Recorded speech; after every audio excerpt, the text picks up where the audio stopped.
IELTS academic writing task 1ல நம்ம எப்படி score பண்றது அப்படிங்கறது ஒரு சீரீஸ் ஆஃப் வீடியோஸா பார்த்துட்டு இருக்கோம். இப்போ ஃபைனலா சம் அப் பண்றதுக்கு நம்மளோட 4 கிரைட்டீரியா என்னன்னு பார்க்க போறோம். ஸோ ஸ்கோரிங்க்கு first criteria is task achievement. So task அச்சீவ்மெண்ட்ல என்ன பார்ப்பாங்க அப்படின்னு பார்த்தீங்கன்னா, நம்ம எல்லா டேட்டாவையும் ப்ராப்பரா குரூப் பண்ணி எழுதியிருக்குமா, முக்கியமான டேட்டா எல்லாத்தையும் மென்ஷன் பண்ணியிருக்குமா அப்படின்ட்டு பார்ப்பாங்க.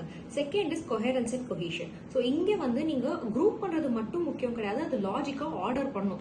ரேண்டமா குரூப் பண்ணா அதுக்கு மார்க் கிடையாது. ஸோ நீங்க எழுதுற ஆர்டர் எப்படி இருக்கு, அதை நீங்க எப்படி லிங்க் பண்றீங்கன்னு கண்டிப்பா பார்ப்பாங்க. ஸோ லிங்க் வேர்ட்ஸ் நீங்க இங்க எஃபெக்டிவா யூஸ் பண்ணீங்கன்னா உங்களுக்கு இங்கேயும் மார்க் வரும், ஒகாபுலரிலையும் அந்த மார்க் நமக்கு கணக்கெடுப்பாங்க. கிராமர் பாத்தீங்கன்னா நம்ம ஒவ்வொரு கொஸ்டினுக்கும் என்ன டென்ஸ் எழுதணும்னு ஆல்ரெடி டிஸ்கஸ் பண்ணியிருக்கோம். அந்த டென்சஸ் யூஸ் பண்ணி எழுதினாலே போறோம்.